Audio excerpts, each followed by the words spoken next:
Hello and welcome back to another podcast. We're back. We're doing a Bible reading, but not really a Bible reading. Yeah, we're summing up, hoping that the folks spent some time with the texts in the interim and see what we got. Yep, I got back late last night, so I got to spend some time with my grandmother this week and some of my family.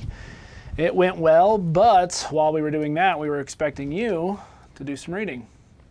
13, 14, 15, 16 and more. Yeah, so I mean, I guess we gave them responsibility of 4 chapters. Should we have done that? I don't know. I think we should have. Okay, It's good. not that big.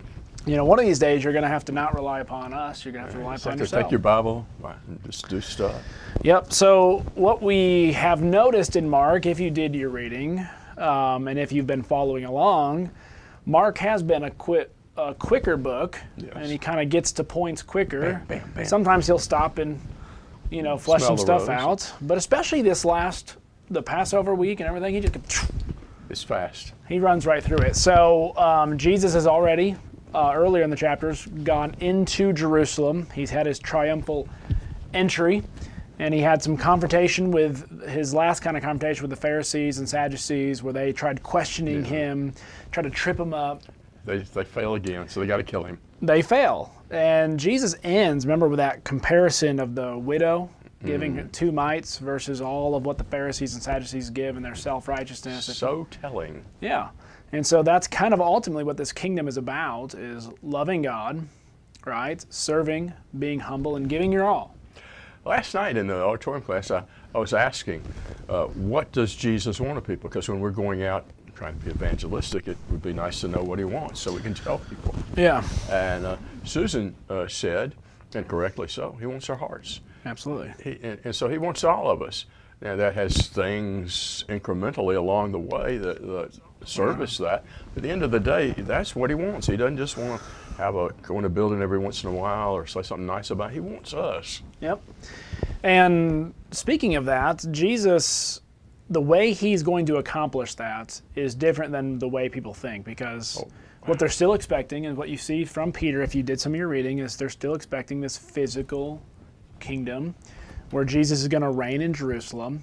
And unfortunately, here's a pun, Jesus is going to rain on their parade. See what I did Good there? one. And so what he does is he starts off in chapter 13 by basically talking about the destruction of the temple. And I was reading some N.T. Wright, and I don't always agree with everything N.T. Wright says, but interestingly enough, he says that the reason why Jesus uses this cosmic end of earth language speaking of the temple is because the Jews saw the temple as the linchpin between heaven and earth. What kept heaven and earth from just completely separating You got your little thingy there. was the temple was the access point of where man meets God. And in a sense, that was true. It because was. that's just where you went to go worship God. Just not in the way that they thought. Not in the way they thought. And Jesus had been telling us that I'm setting up a better temple. Exactly. And it has cosmic implications. It has cosmic implications. So Jesus, in the destruction of the temple, in the parable of the fig tree, in him turning over the tables, he's letting the people know essentially the Jewish way of things, that way in which it was established, it is coming to an end. It's time to get it out of the way. It's a hindrance. It is it's actually, as you said, it's actually a hindrance from God and man coming together. Because what we understand and what you read further in the New Testament is a law-keeping system within itself is not good enough because we are not good enough. Not because the law is bad. Yeah, think about it. In Galatians talks about, if God could have done it that way and not had to have a cross, well, certainly he'd have done it that way, because the cross is pretty bad stuff. But it can't be done that way. Yeah, but man, we consistently reject that. So we have to ask the question, Jesus is coming as a Messiah, but what kind of Messiah is he going to be, and how is he going to reign? Guess what? That's still true today.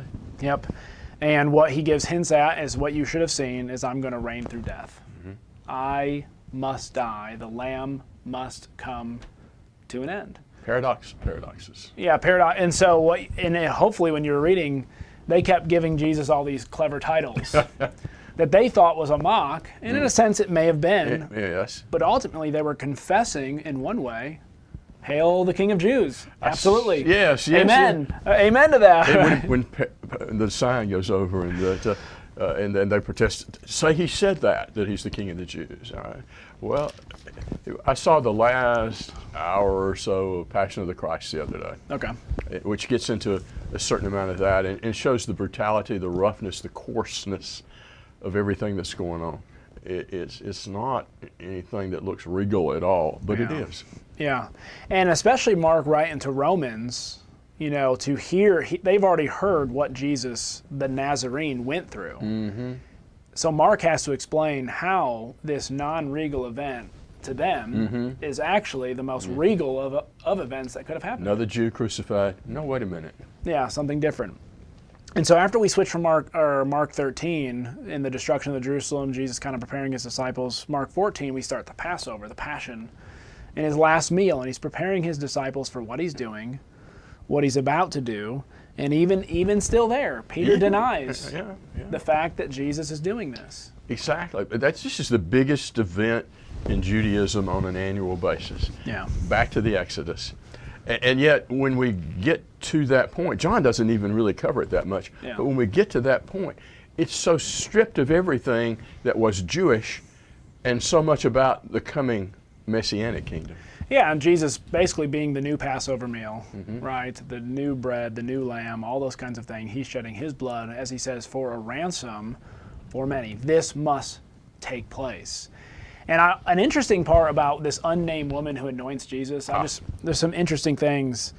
They're trying to shoo her away, get her away. They love to shoo people away, don't they? Yeah, children, all that kind of people. Anyone who they don't think is of them. Yeah, it's a distraction or a nuisance, and yet they're not. Because they're still wanting that first place, you know, sitting on his right and left hand, you know, glory and honor in the kingdom. Yes. And yet honor in the kingdom are those who serves. And so this lady comes to anoint Jesus, and Jesus makes this statement. He says, she has done what she could. I love that. Yeah, I do too, because that's all he ever asks. You know, can a person do? They must. What they cannot, they don't. You know, God isn't expecting you to do something with something you don't have. As we talked about, if just a cup of water, then Yeah. okay, deal with it. And this goes back to the woman of 2 mites. She had 2 mites. What'd she give? She gave 2 mites. This lady had perfume. What'd she give? Perfume. But it says, she has anointed my body in advance for burial. I don't think she knew that, Probably not. but they should have understood something of that because Jesus has been preparing Been them. talking about it since the confession of Simon Peter. But in verse 9, he says, truly I tell you, wherever the gospel is proclaimed in the whole world, what she has done will also be told in memory of her. So death will always be a part of the gospel. Gospel is a part. Sin had to be paid for. And the fact that her memory, you know, the things that she's doing for Jesus will always be told to be a part of the gospel. I kind of see that as anybody who's willing to serve Jesus in any capacity Accepting that he's a crucified, buried, and resurrected Savior. can be a part of us telling the gospel. Like, that's why I think witnessing is a good thing in some ways. You know, sometimes we're against witnessing, and witnessing by telling your story. How did Jesus save you? What has Jesus done for you? I think is a huge, huge advantage of the gospel. It is. Paul witnesses All the time. all the time, 3 times an act. Here's the thing, and this is where sometimes some people make a mistake. Yeah. They think of witnessing as being an eyewitness. Yeah. And that, well, I wasn't an eyewitness to Jesus. Well, there are people who are martyrs in Revelation who weren't eyewitnesses to Jesus, who were called witnesses. They were called And in courts, it's not all eyewitness. It's people giving testimony to their relationship to an event that they're talking about. So I can witness without being an eyewitness to the death, burial, and resurrection of Jesus. Well, yeah, and just because you don't witness the physical death, burial, and resurrection does not mean you cannot witness when that death, burial, and Give resurrection testimony about it. affects you. Yes. When the blood of Jesus cleanses you, and you can witness about what God has done for you as a person. That's, Romans would persecute, Yeah. and they'd bring Christians in and get them to give their testimony. In fact, in 1 Peter 3:15, when we sanctify Christ as Lord in our hearts and people make an inquiry about our hope, we're supposed to, in effect, give our testimony or our witness, or here are the words that I have about what this has meant to me and why I am what I am. Yeah, and I find it interesting that this is a hard week for the disciples because you've got all these peripheral people, like this unnamed woman, a centurion. You've got all these people who are coming to Jesus, and Jesus is openly acknowledging their faith. There's something about them. While the disciples are struggling with what? And Jesus keeps kind of getting on them a little bit. Peter even talking about, I'll die with you. I'll never deny No, you you. won't. To the point, wherever you go, I'll go. And even when he goes to the garden, remember he prays. He says, I'm grieved to the point of death. Remain here and stay awake. And then we got a whole story of them keep falling asleep and falling asleep. And so he's throwing a little shade on them, but once again, what they're expected with what they know. He's got to dismantle that. He's got to, and once again, they have to understand the true nature of the resurrection. Without the resurrection, all they've believed and done up to this point, it means nothing. And they would have never gotten to the point that they arrived at had it Yeah. not been for them accepting that they had to, the resurrection. Yeah. There's Simon and Garfunkel. Yeah. Paul Simon writes the words, of course. The words of the prophets are written on the subway walls and town hall. That's his way of saying that the people who get it are usually the people who are way over yonder somewhere. And that's exactly what we see here. Yeah. The people who get it, responding to it appropriately, are the fringe people. Yeah. The insiders, whew, It's not that they won't get it eventually. yes, It's not that they won't get it eventually, but but it took a resurrection. Jesus even quotes from Zechariah 13 that the shepherd must be struck And and the sheep must scatter. So this is all a part of God's plan, but he's preparing them for something. Hey, and which is good, knowing that later on, Peter knowing, okay, Jesus foresaw this, but he's also giving me hope to come back from it. Yes. And that's kind of the same with us. We are all separated from Christ. We mess all have up. sinned and messed up, but God is constantly what? So we can always come back. He's bringing us back. Learn from it, get your focus right, and come on, let's do it right this time. Yeah. So at the end of Mark 14, Jesus has to face the Sanhedrin. And there's a verse that I really want to talk about, and this is in verse 60 through following. It says, "Now the high priest, who represents the religion of Israel, the highest authority." I mean, he's very much a political figure in many ways. Yeah. He stood up before them all and questioned Jesus. He says, "Don't you have an answer to what these men are testifying against you?" But he kept silent and did not answer. Once again, they brought in all these witnesses, all these false testimonies. got him here now. Right? And again, the high priest questioned him, "Are you the Messiah, the Son of the Blessed One? Tell us." Yes. And Jesus says, "I am." There's other writers will use a sort of a colloquialism, but the Yeah. effect of it is still the same. I am. I am. And he says, "You will see," and here's kind of your Daniel 7. This kind of goes back to the Mark 13 in the temple, the abomination of desolation, right? There was this Son of Man.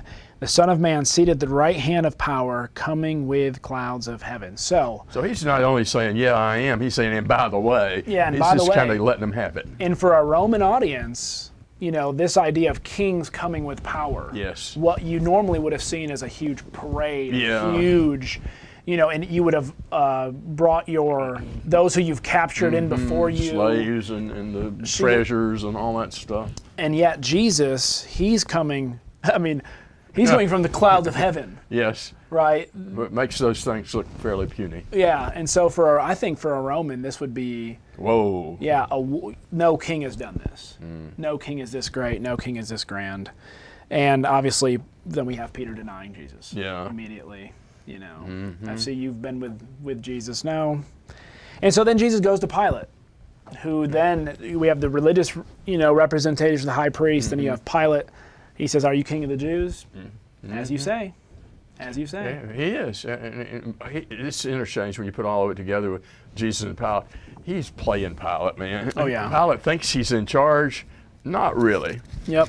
So Jesus dies, and one of the, he's, once again, they inscribe, they mock him, "Hail, King of the Jews," and consequently, Got the crown, the robe, and all that. paradoxically, they're literally crowning the King of Kings Yes. through death. And it was his choice. Once again, this is God's will, as he prayed in the garden, "Not my will, but your will." This is God's plan. They think they're thwarting Jesus in some way, stopping him, and yet they're falling right into Irony. irony. John, we'll get to it later, but one must die for the people. The high priest means nothing like what that literally means, but it literally means exactly what Jesus is doing. And after Jesus dies, after he gives his spirit up to God, here's an interesting thing in verse 39. It says, well, let's start verse 37. It says, Jesus let out a loud cry, breathed his last. Then the curtain of the temple was torn in two from top to bottom. When the centurion, A Roman guy who was standing opposite, saw the way he breathed his last and said, truly this man was the Son of God. This guy's been part of the mocking. He's probably been part of the gambling over his clothes. But when he sees stuff that can't be interpreted any other way than the way he interprets it. So he kind of puts these other folks to shame. Yeah. And once again, for a Roman audience to see the person who was there at one time being on the other end, who denied and rejected and killed Jesus, to see what happened when Jesus dies, the darkness that falls over, the veil torn in two, right? Even the dead will be raised. And he says, truly this was the Son of God. For a Roman centurion to accept that, with the fact that he still has paid allegiance to Caesar, and yet he's acknowledging a higher power. And the classic Roman thing, he sees it. He sees and it. he processes what he sees because it's there. And that's, once again, what we want you guys to understand about the book of Mark is very concerned about what Jesus did and what people saw him do and what they understood, the things that they saw. Yeah. Different people process different ways, but the facts lead in only one direction. Yeah. And the fact that people saw this, like, these cannot be denied. The miracles can't be denied. What Jesus did can't be denied. The crucifixion can't be denied. The cross can't be denied. His resurrection can't. The resurrection can't be denied. And Jesus and Mark, in his own way, and his quick saying, "This is it, guys." He went from start to finish. Yeah. It's all here in front of you. Here's what it is. He's worthy of becoming your king. Paul in 1 Corinthians 15 says there were hundreds of people still alive that saw Jesus after he was resurrected. This wasn't something that is rumored to have happened over in Africa or something, or in the Caribbean. This was right there, and people saw it. Yep. And once again, we get to Mark chapter 16. They laid the tomb, the soldiers in front of the tomb, Mary Magdalene, some of the ladies, they come. The ladies are looking good here, aren't they? They come looking for Jesus, and what do they see? A young man dressed in white robe, which we know in Matthew is an angel. It's an angel. Do not be alarmed, he told them. You are looking for Jesus of Nazareth, who was crucified. He has risen. He is not here. See the place where they put him. Go. Tell his disciples and Peter, he is going ahead of you to Galilee. Which he had told him he was going to do. Yeah. So everything Jesus predicted is happening and taking place, and it can't be rejected. And for a soldier, once again, here's another thing. The soldier saw him die and take his last breath. Oh yeah, he was a mess. I saw Passion of the Christ here, Yeah. and he was a mess when he got finished with him. Well, sometimes in movies we have these scenes where someone can take this, like a pill, and it appears as if they die, and then they wake up later, to fool people and to think there's no fooling. No, the man's beaten within an inch of his life. And then hung on a cross. Yes, and jabbed with a spear into his heart, for goodness sakes. And for a Roman citizen, they knew exactly what that meant. And that man was dead. That man was dead. And the fact that he was raised from the dead, later he gets up and walks and talks with his disciples. Yes. Rome proves he was dead. Yeah. So once again, Mark 13 through 16, we didn't read through all of it. We kind of took some highlights of some things that were going on. And ultimately, Jesus, his final words to his disciples in Mark was what? Go into all the world. Preach Every the creature, gospel. everybody, every person. It's not an elitist thing. Yep. In fact, the matter is, most of the people who respond are not going to be among the elite. Paul points that out when he writes to the Corinthians. And so our encouragement to you is you are hearing these same words. Go and tell. Go and tell. Look at what's there, not what you've been told is there, Yeah. not what your intuitive reaction to what's there is. Look and see what's there. That's where reality is found. He who believes and is baptized will be saved. Will be saved. He who is not will be lost. So that's Mark 13 through 16. Once again, we just kind of wanted to touch base with you guys a little bit If you have questions while you were reading, Please. comment, send us it. We can answer them in future podcasts. We'd love to do that. We crave your questions. Yeah, we crave them. And we also crave your heart reactions, your shares, and let us know you were here, whether you're watching live or whether you're watching later. If you think this is worthy of people seeing this in greater numbers, do the heart thing, share it, make a comment. So Monday, Facebook will help us to do that then. Monday we start Luke's version of all this. And Luke's got a different way he tells the story. He does. And he adds some things that we will, Mark and Matthew were very similar and closely related. Luke has some of that, but he definitely has some of his distinguishing characteristics. If Mark is, and I think we've shown that he is, a Roman audience guy, and Luke is more Greek. And the Romans stole Greek culture, but they didn't really know what to do with it because they hadn't really invented it. Yeah. They're much more philosophical, and so Luke is going to deal with it from a little bit different point of view. Yeah. So, anyway, that's our daily Bible reading or overview for today. Please come and join us this Sunday. We're actually going through the book of Revelation as well. And one of the things we're doing, we're not analyzing the book of Revelation. What's this symbol mean? What's this symbol mean? What we're trying to do is the hope that is found in this book, that's ought to be found in this book. We're picking out certain symbols and certain things that Jesus is giving John to give hope. Which is how the first church. century world would have seen that type of literature. Yeah. We've taken it and done all kinds of crazy things. It's a broad brush, big picture, there's hope, there's victory type thing. Yeah, so come and see.